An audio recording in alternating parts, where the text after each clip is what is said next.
This afternoon.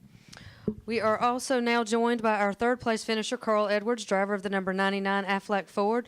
Carl, you started third, and we're very excited when you were in here yesterday for starting third. Are you just as excited for finishing third today? Well, I would have liked to have made a couple spots up. It feels weird to race that hard all day and finish in the same spot you started. You know, that's not the true story. You know, I actually got past a lot and passed a lot of folks, and pretty dynamic race. There was a lot that happened. You know, the handling changed quite a bit throughout the race. The tires were a big struggle, which I think makes the racing really good. I'm really excited about the tires, and I think everybody did a great job on my team. Jimmy Fennig did a good job. We had a little bit of a fuel issue. We were spilling some fuel. We weren't getting the car all the way full, so we were very nervous whether or not we're going to make it to the end.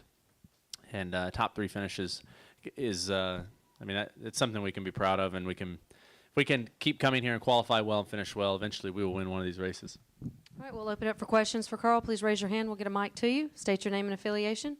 All right, we'll start right here to your left again. Carl, can you just talk on Curtis Pachelka, Bay Area News Group? Carl, you just talk about the amount of work your team has done to improve its road course results. We have done a lot of work, and there are a lot of people who've contributed a bunch. As a group, our whole Ford group has tried different parts and tested different things. We've leaned on Marcus Ambrose a lot and his expertise in the road racing. You know, and I think you saw that in qualifying and in the race with myself, Greg, Marcus, all qualifying in the top four. That's a pretty big feat for us, and to be running as well as we did. I think there at the end, I don't know where Greg finished. Does anybody know? But eighth. But he was really fast at the beginning. We were pretty fast at times. It looked like Brad was pretty fast. So, you know, it won't be long, and we'll get a Ford to victory lane here at Sonoma. Okay, we'll take our question up front. Go ahead. Tom Zaleski, the Spectrum of St. George, Utah. Carl, you mentioned you were low on fuel late. Could you have afforded a green and white checker? I don't know. I don't know how much fuel is in the car, but I was definitely dreading a caution with 2 to go, because if that would have happened, I don't know if we would have made it to the end. We were very, very close on fuel. Is that what happened to the 42 car? Did he run out of fuel? Yeah, so I think there would have been a lot of people, and you might have seen guys out there on foot pushing their cars, which I don't know. Yeah, that was. But and I also want to say congrats to Martin and that whole bunch. They've worked very hard. I've seen it in his eyes. Some of the close finishes he's had, and fast cars without a win, and to go that long without a win is very tough. And those guys, they've worked really hard. So congrats to them. Okay, all right, we'll take another one in the back. Go ahead. Dick Sisich, RaceSonoma.com. Carl, this track has always been known as being difficult to pass on, and the spots were usually 7 and down here in 11.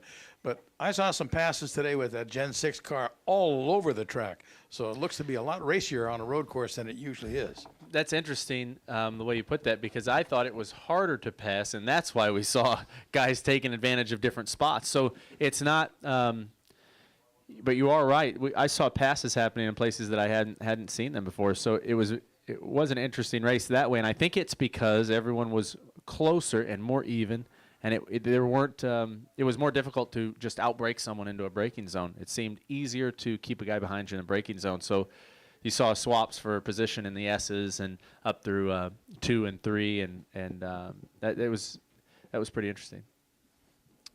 Additional questions for Carl? Okay, take one right here.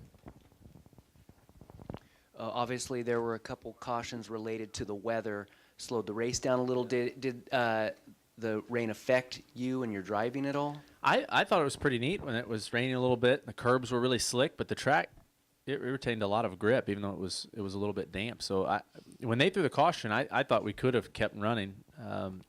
I thought that was pretty interesting, because it seems like when a track gets that wet, usually it's almost you're unable to get any grip, but it was pretty impressive. So I don't think we were in danger of having any trouble if we would have kept racing, but the curbs were really slippery, so that was an interesting game. And I thought I was the only one who saw that, and then I started noticing nobody was touching the curbs. So it was neat as a racer to be out there seeing everyone kind of figure out where the slick spots were. Do we have any questions upstairs for Carl? No questions. Okay, any additional questions down here? All right, Carl, congratulations on your run today. Yeah, thanks for covering the race, guys.